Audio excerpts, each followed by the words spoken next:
Hello, good evening, everyone. Welcome to Connect Africa. Today, here we have Dr. Setor Norgbe from Ghana. She is first runner-up of Ghana's most beautiful contest in Ghana. Welcome, Dr. Setor. Thank you so much for having me. How are you? Yeah, well, it's a pleasure to have you here. So actually, just to say briefly about, when I say doctor, I feel like I'm distancing you. Like if I say sister, do you mind? I know you worked hard for that. I don't mind. Tell me whatever you feel comfortable. All right. Okay. So I have been dying to ask this. So when you were in that contest, you have presented Ethiopian culture, right? That was at least like you presented it in a spoken word, all the history and everything. Let's start. When does your acquaintance with Ethiopia start? Why Ethiopia? Okay, so like I've said on many other interviews, Ethiopia is the only country in Africa that has never been colonized, and it is interesting for us to know that there's a country that has not been colonized. Also, it is where the seat of the African Union sits. Okay, if the seat of the African Union sits in your country, it simply means you are at the heart of the unity of Africa. And that is an amazing thing. It means that it's a country that can actually bond of all of Africa together, because it has the heart of the unity of Africa. It has the seat of the African Union sitting here.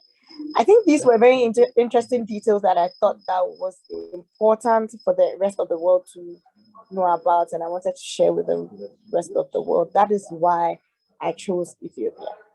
Interesting. You are now in Ethiopia, following the invitation of the homecoming of challenge for the Ethiopian diaspora, and later on extended for the African brothers and sisters as well.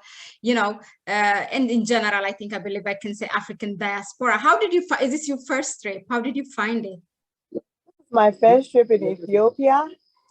And I'm having a lot of fun. Actually, right now I'm in the Oromia region. Oh, okay. I've been to currently in Welso. Waliso. Waliso City. I've been to Lalibela. I spent 3 days in Lalibela. So I came here on the 5th, and then I stayed in Addis overnight, and the following morning I flew to Lalibela. And then I went to Lalibela for 3 days. I had Genna in Lalibela. It was a very beautiful event. I went to the ancient church that dates about 1200 century, like in the thousand that was built in the 1200s, I was told. And the architecture was so beautiful. I saw very beautiful architecture. Like it was out of this world. The priests, everything in the church was just so different from what I've seen before. So I've experienced Lalibela. Lalibela is a beautiful town. It has this ancient antique vibe going on with it, and I loved it. Then I came back to Addis Ababa. I mean, really, funny enough, I live in Addis Ababa, but I haven't had the chance to really tour Addis Ababa. But I hope I'll tour Addis Ababa. I've been to Sheraton Hotel though. I've been able to visit my embassy as well, so I've seen a bit of the town, but I haven't had time to really tour. Then after that, I came to Bishoftu yesterday, and that was also a very, very, very beautiful place to see. And now I'm in Waliso. I'm touring Oromia. Trust me, the people from the Oromos. I mean, I'm loving their culture, and the people have been very hospitable. They've received me very well. And so far, so good. I'm loving Ethiopia. I'm very expectant though. Tomorrow, we are going to Wenchi, and I hope to have a wonderful time in Wenchi, because I'm being told it's the tourism village. So yes, tomorrow I'll go to Wenchi, and then I'll visit the rest of Oromia. I hope to go back to Amara region after I have visited Wasa in Oromia region. So yes, basically I think I'm going to go to the Afar region too. There's a trip to Aba Minch, Bali, and a couple of others. So I'm sure I'm going to see a lot. Wow. And obviously, I'll be in Gondar for Timket. So I'm going to see a bit of Ethiopia. That's a full schedule there. That's a full plate. Huh? You will be around for the whole month. I can see. I know, right? Yeah, right. Tell me, Ethiopia has been, in this conflict and war for the past 1 year. And, the image from the outside was totally different. And, actually some countries or the Western world have been saying that, and they did it, evacuating literally their people and advising people not to come to Ethiopia. Now, on the contrary, you are here and the rest of the Ethiopian diaspora and our brothers and sisters from the continent are there. What do you say about that? Okay, so I've been, like I said, I've been in Ethiopia a couple of days. So far, so good. Obviously, I've seen some military zones, but that is normal because there has been a conflict in the past. So obviously, you see those kinds of things. But apart from that, there has been a lot of peace wherever I go. My security has been guarded, like top-notch security. Everything has been very wonderful and very calm so far. Again, like I said, Ethiopia is a very beautiful country, and I don't see why anybody wouldn't come to see Ethiopia. Well, I'm here and I'm seeing that most of what you hear on the outside is not what it is. So you come inside yourself to come and have a look at what is going on here. Well, I'm yet to see some conflict, but again, on my trip to Ethiopia, I'm still preaching peace on all sides. So yes, I do think some of the things you hear out there are the true reflection of what you see. Mm-hmm. So, well, so far I've seen a calm Ethiopia. The Ethiopia I've been shown has been calm, unless there's another Ethiopia that I don't know. But the one I've been shown has been very, very calm. Everybody's peaceful. Everybody's peaceful. Everybody's loving. Ethiopians like to eat together. That's very beautiful as well. So yeah. People have a question. I don't know. Well, people have their reasons, but I have found a very peaceful Ethiopia from my end. Oh, great. Now it's good that to hear you are having a good time. Ghana is actually, I think, the first country in the continent, to publicly call for the African diaspora to come. Actually, 2019 was the year of dedicated to the year of return, and you have a lot of African diaspora there. And I always say that there is a lot to learn for Ethiopia, even back then, from Ghana. Now that seeing you are Ghanaian and you have seen what benefits that has come, I believe from as far as my reading is concerned in terms of economic, there is something that it injected to the empowering the economy there. What do you say, like this is just for the first time for Ethiopia publicly, not the first time actually. Emperor Haile Selassie also did invite the African descendants from the Western world to come and live and give them land there, actually where you are in Oromia, in Shashamane. But what do you say, like this has to be continued? Is there anything that you can compare and contrast, from your experience or from what you have seen in Ghana that Ethiopia can learn? Having people come from outside, be it the natives of the country or be it tourists, it always injects something to your economy. Now, we all know that COVID has destroyed tourism in a very, very bad way. COVID has limited a lot of things that could have been done. But I am very, very happy that irrespective, Ethiopia is taking the opportunity to have people from the diaspora coming because, well, I have seen it in 2019. I saw the events that happened in my country, the year of return, the economic benefits. So I think this will go a long way to benefit Ethiopia in many ways. It's a good thing that the Prime Minister has decided to have people come home, the grand homecoming from the diaspora. And with the kind of love I have for Ethiopia, I believe that I'm pretty happy about that. Yeah, so basically that's it. I'm very that actually took the decision to ask people to come back home. So, and then it gives the opportunity for ancestral natives of Ethiopia like us to also come and have a look at the country. Yeah. Yeah, so it's a wonderful thing. I'm actually really, really happy about it. We don't have, as an African, we don't have that experience, or that even ambition to visit within the continent. Whenever we get a chance, we always try to go to Europe or America or Middle East, Dubai. Yeah, I think that's something that should change, because traveling from Ghana to Ethiopia, I have learned so much in just a few days.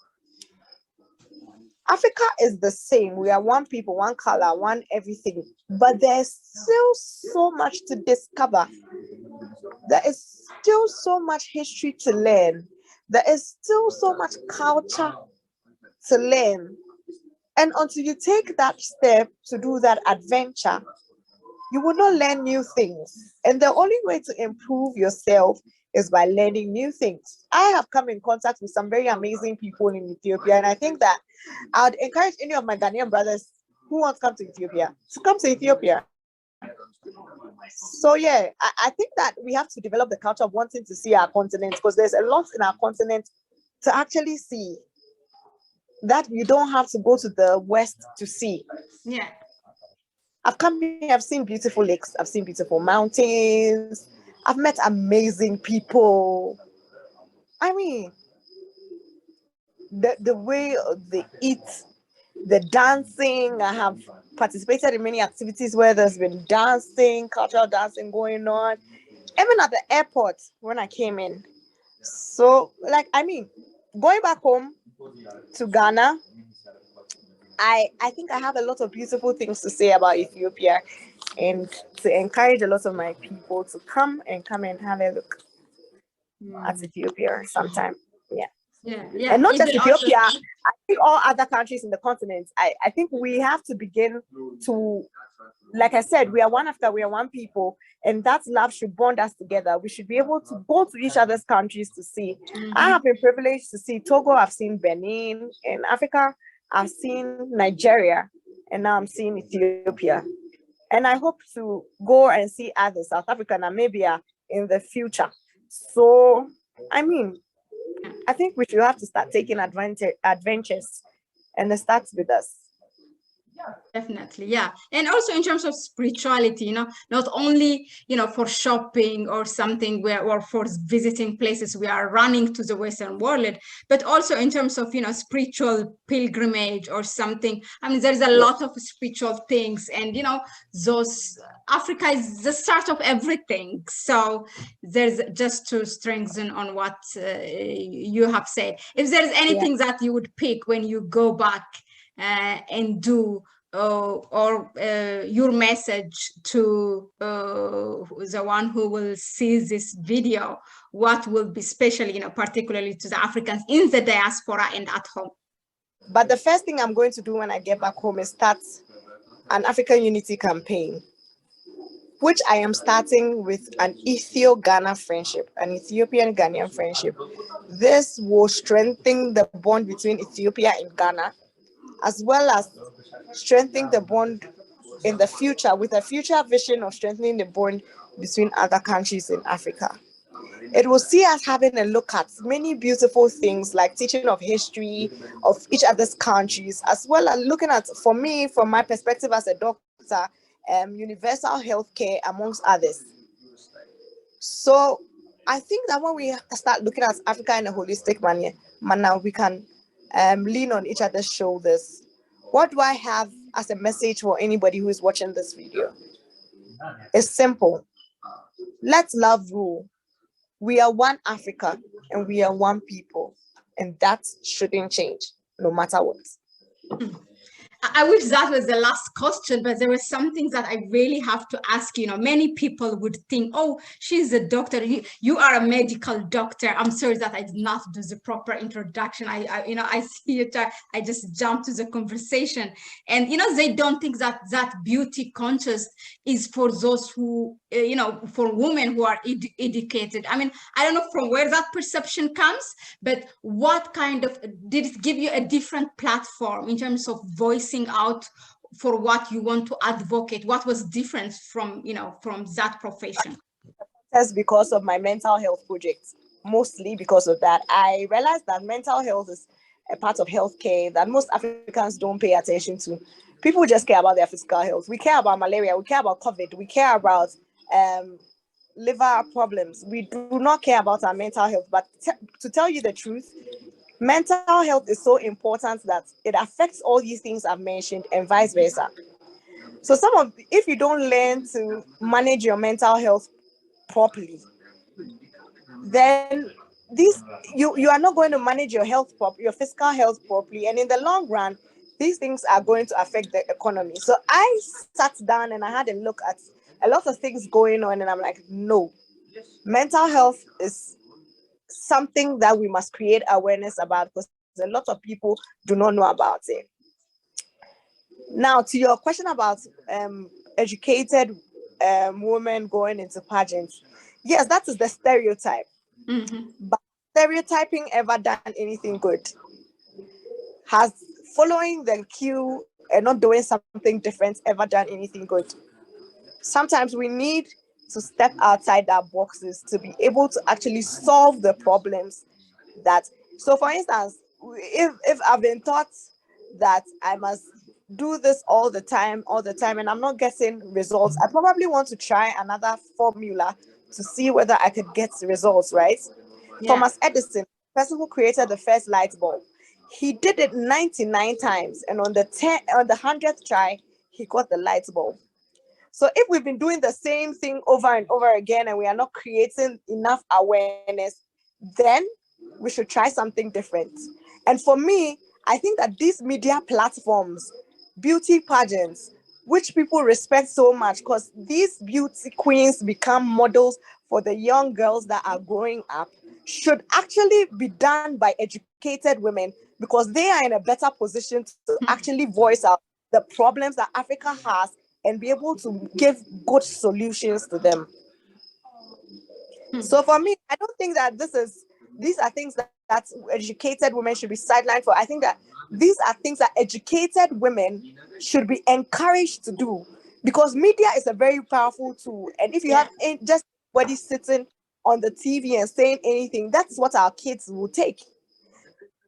But if you have an educated woman who is given a platform like this, who dresses very well, who looks very beautiful, and the young girl coming up looks up to these ones, and they don't think that the things that are associated with beauty pageants are what it is, and that they can actually go to school and become a doctor and still be beautiful, then we'll have a next generation of very, very smart, intelligent, and beautiful girls. Well said, or really well said. So that would bring us to our final question. What would be your message for Ethiopians, who have been through a lot? And My message for Ethiopians who have been through a lot: life happens. Life is always ups and downs. So the guy from Oromia, Mrs. Oromia, who is chaperoning me today, today my internet was messing up, and then I'm crying. I have an interview. I need internet, and he tells me, life is ups and downs, and that is the truth. Life is ups and downs, but you need to learn how to manage all the situations at every time that it is presented to you. So my message for Ethiopians, my solidarity is with you.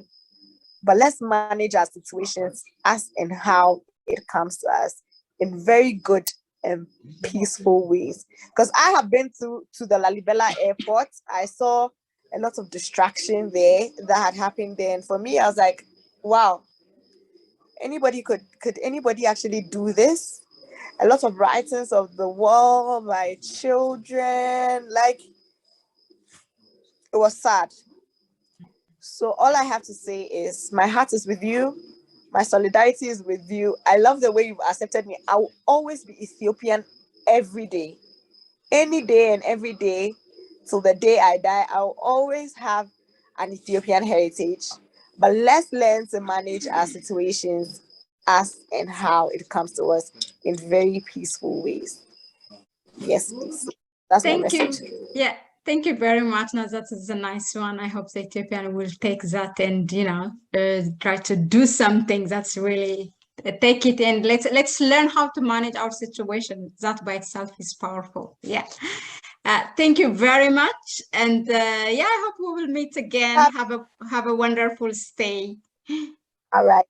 Bye-bye. Bye. Connect Africa.